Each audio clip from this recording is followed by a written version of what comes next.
Three Sports, certainly hope you're getting your kicks this morning with our coverage live and exclusive of the 93 Nissan Mobile 500 from the Wellington waterfront. Bit of bash and biff there, bit of crash and burn. Of course, the motor racing fans love to see that, but no doubt the drivers aren't too keen on all those crashes. Well, we're counting down to the start of the street race this afternoon at 1 o'clock. The atmosphere is really starting to build here down on the Wellington waterfront. It's a magnificent day. It's fine and sunny. A little bit of a strong northerly, but great conditions for the drivers. And it was a magnificent day yesterday with lots of action too on the track. And let's take a look back at the highlights from one of the big support races. It was the Wellington Sports and GT races. Proudly presented in association with MTA Drive Card and 3 Sport. Your commentators for this event were Brian Kelly and Digby Pape.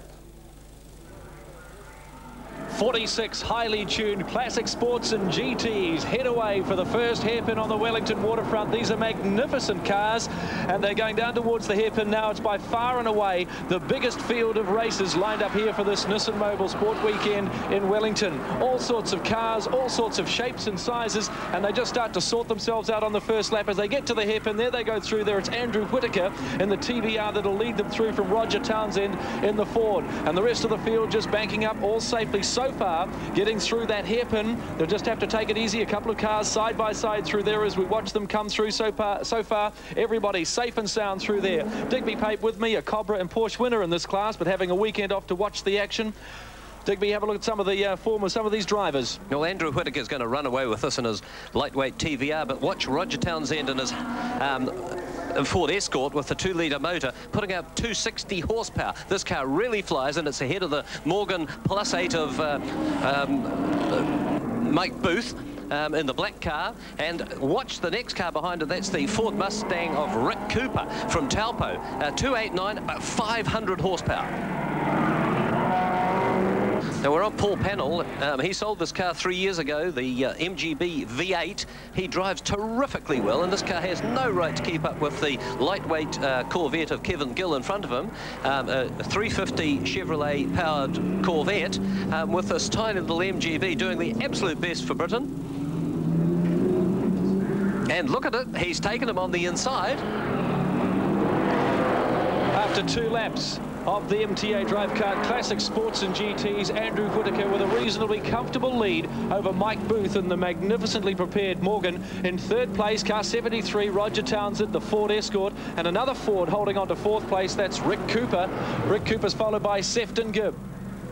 Well, we're seeing three-wheel motoring from the Escort, and we're seeing the Morgan of Mike Booth here, cornering extremely flatly and seems to suit this circuit. It looks very controllable and nice to be able to see the driver actually working as you can look right into the cockpit. Looking at the 3rd place car come on Jervois Key, down past the start-finish line going towards the tight right-hander, the hairpin just on Custom House Key in Wellington. Around they go. You get an idea there of just how very close Roger Townsend is getting to Andrew Whittaker in the TVR.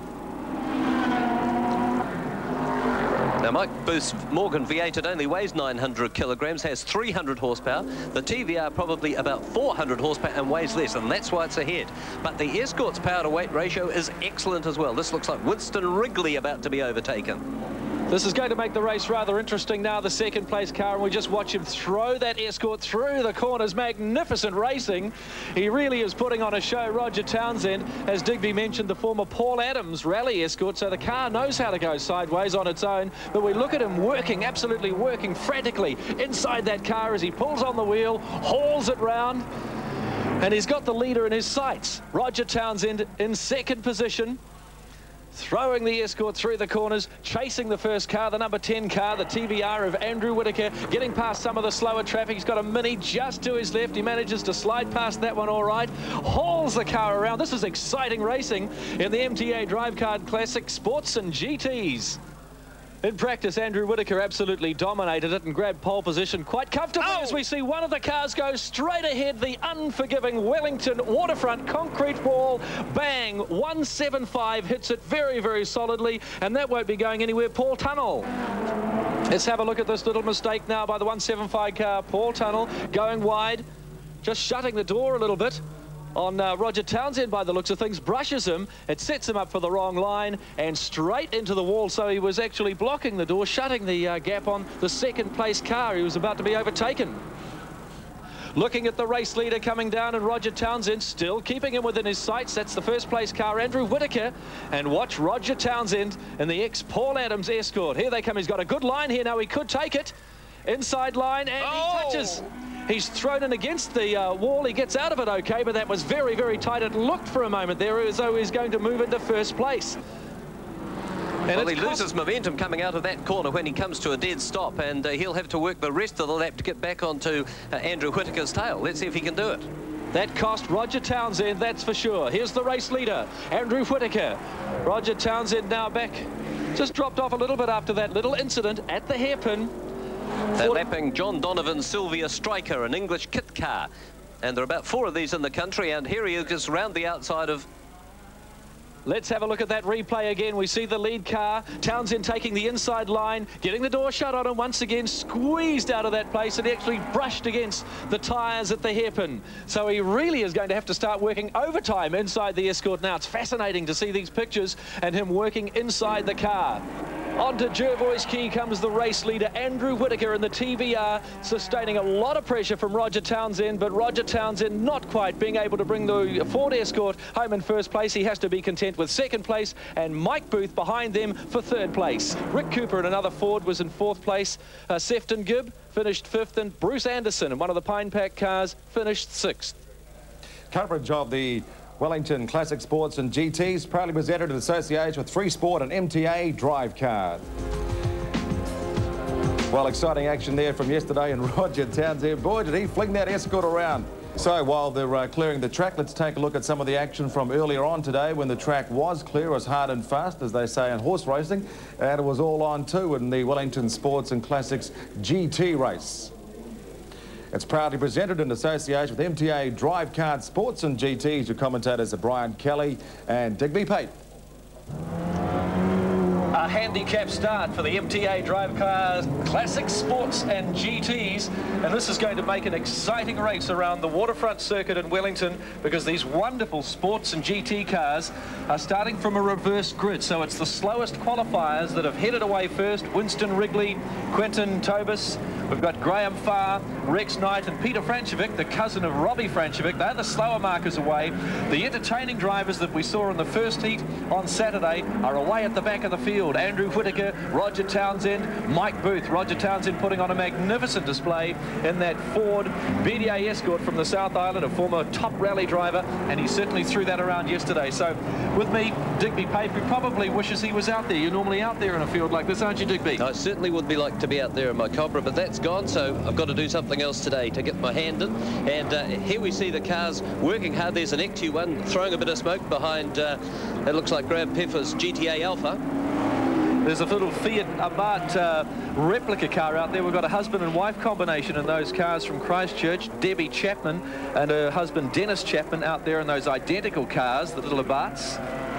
Now these guys will not only have to try and pass the car in front, of course they'll have to watch their rear view mirrors, because the faster cars are considerably faster, particularly the Tuscan, and there goes the Abarth replica, and there's the fast cars at the back of the grid, and Roger Townsend already, the rally champion, there he is, did so well yesterday, trying hard to catch up the front cars.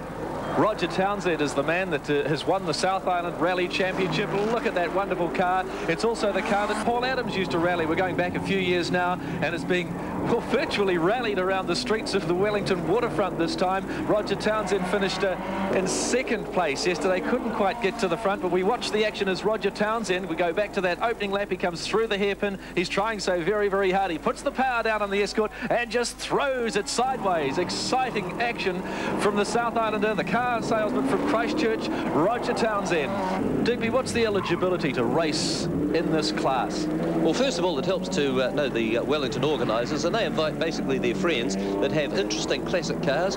Japanese cars usually aren't invited. They're British, Italian and American cars with interesting histories. Now, here's an interesting car. Is that Peter Brock? Well, it looks like him. It's a replica of Peter Brock's car. Didn't do too well yesterday, but there he's carving past John Egden's hugely powerful 500 horsepower Monaro. So the Sierra might have been a bit of a sleeper yesterday, but here he goes today. Well, it's nice to see the 05 Sierra powering around the streets of the Wellington waterfront. Unfortunately, it's not in the Nissan Mobile 500, and unfortunately as well, it's not Peter Brock. There's a lot of expensive motor vehicles out there. If you topped up the list and how much money was out there, there'd be a lot. Yeah, I would say it's... Oh, hello. Looks like Keith Peffer into the wall. We'll check that in a minute. Could have been Ian Maskell. We'll get the number in a minute.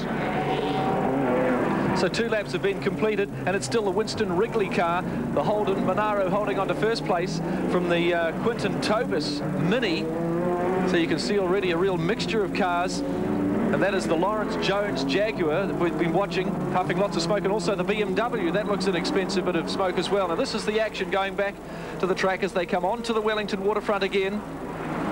And straight into the wall, a very, very hard bunt into the wall. Yeah, that was Ian Maskell. I went to school with Ian, and he wasn't interested in cars at school whilst I was madly filling in pictures of cars in all my school books. He was playing rugby. Now he's racing, and he's good. But now he's had a bit of an accident today. He's a property developer in Wellington. Well, after 3 laps, it's Winston Wrigley still holding on to first place. He got away from the back, well, he was at the back marker, so he's first. Peter Francevic moved up to second place now. Quinton Tobis in the Mini is third. Rex Knight fourth. Peter Blank in 5th place. And Carl Northcott is in 5th place. This is unbelievable handicapping. We are going to have one hell of a finish in this race. It's the MTA Drive Cars, Sports and GTs around the Wellington waterfront on race day for the Nissan Mobile 500. And this is a reverse grid, a handicap reverse grid race. Peter Francevic indicating to let the Jaguar through, but he was faster. This car looks like it's driven off a showroom floor, the Cortina of Peter Francevic. Hassling away for second place. He was last year's organiser of the race and invited, or the last 2 years, got this series off the ground. Sefton Gibb runs it now, who races the Almac Cobra, who will be coming up to these cars shortly. 8 laps around the tight circuit, and some of these cars, being big cars, will be quite difficult to handle around this circuit, won't they, Digby? Well, Winston's obviously proving that. Look how hard this car is to drive. He's had some great armfuls of opposite lock in his 350 Chev-powered Holden Monaro, and the Jaguar XJS, or XJ6, doing very well to hang on to him, and it looks like he's threatening for a pass. The Jaguar has got past and now starts to put the pressure on Winston Wrigley. These are the leaders as they go past the start-finish line to complete another lap. They make the halfway mark. The MTA Drive Card, Classic Sports and GTs, and Winston Wrigley sliding that big Holden Monaro through the little chicane, down to the hairpin, and in a straight line he'd opened up quite a big lead over the smaller cars, but there around the tight hairpin they're down to first, second gear, and they start to bunch up just a little, and it looks like the Peter Francevic car closing the gap. And a little bit of tight stuff back in the field at the hairpin as well, some touching, and we've got the John Egdon, and that's Peter Francevic in the 124, held up in his progress there, and the Pine Pack Mustang sliding around the outside of him. And Bruce Cottle just getting the little nudge in the door as well, so there'll be some panel damage for that car. Now Roger Townsend and Wayne Anderson, that's this Camaro, 720 horsepower this car. And the little BDA-powered Escort behind, 260 horsepower. He's the rally champion, 3-wheel champion of the world, probably. This is great racing. This BDA Escort is coming around some of these corners with only on 3 wheels. You just take a look at it. It's exciting racing. And you just love to be out there in that car. Look at it. I would like to be his passenger. And he's having difficulty getting past this big V8 car, as you would expect. Probably leaps out of the corners a bit faster. It's the Wayne Anderson car, and Roger Townsend behind him, but we look at a little bit of the action back on the AWA replay, and we've got the Viva almost losing it, correcting, coming back the other way. Car 129, and then straight into the block wall, very unforgiving, almost taking out the 05 car as well. Here's a 289 powered Ford. No, that's the 351 powered Ford Coupe. Good fast car, but too big, too heavy for this circuit, and it had a huge crash here a couple of years, went into the drums, but it's been revived and he's back again. But car 129 looked like it was Mike Eaton, actually a Vauxhall, that hit the wall very, very hard and won't be going too much further. Back at the front of the field, Winston Wrigley leading the MTA Drive Card Classic Sports and GTs, and now he's got a Jaguar on his rear bumper. And there's the 73 car of Roger Townsend, the BDA Escort from Christchurch, a former rally winning Escort. He's a rally driver and he just loves this circuit stuff. And That's the car that was raced by Paul Adams many years ago in the rally scene in New Zealand. And he's carving his way through the field. Roger Townsend is now up to 10th place. And we look at the time difference, he's 15 seconds behind the leader. Well, I don't know how he managed to do that, because he was behind the TVR Tuscan a while ago. Well, we've got a car totally sideways on the track. Now, that's blocking traffic, and that's coming down towards the hairpin on Jervois Key as they approach Custom House Key. That's Peter Francevic in the Fiat 124 and a Mini. And certainly the fastest part of the track. A lot of cars hit the chicane, and looks like they've done that as well and spun off after they've gone through. Well, they've virtually set up 2 chicanes on their start-finish straight, the Jervois Key, Custom House Key part of the Wellington circuit. They negotiate the one that's been set up by the organisers, and now they've put another one, and we hit the action still on trackside. We watch the lights of Roger Townsend. He's got the lights on just to warn the other cars that he is coming through. We've heard that the pace car has come out onto the track. Roger Townsend carving his way through the streets of Wellington in the MTA Drive Card Classic Sports and GTs as we hear that the pace car comes onto the track. And Roger Townsend has now hit the lead in the MTA Classic. Well, action around the streets of Wellington. There's a hand up there. There's action in the chicane. There's the little Fiat Abarth. It's the number 6 car of Michael Grant that goes sideways. That is no way to attack the chicane at all.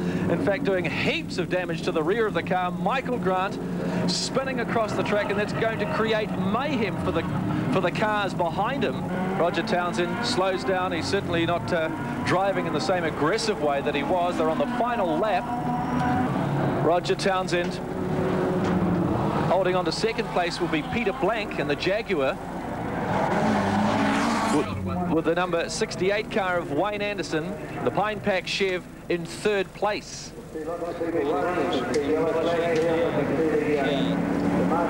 So after 7 laps, the pace car's on the track, and this is how the MTA Drive Card Classic Sports and GT race will finish. Roger Townsend in the Ford, Peter Blank in the Jaguar in 2nd place. Wayne Anderson comes home in 3rd place, with Winston Wrigley, Peter Francevic and Rex Knight filling in the top 6. Highlights of the Wellington Classic Sports and GTs presented in association with Free Sport and MTA Drive Card.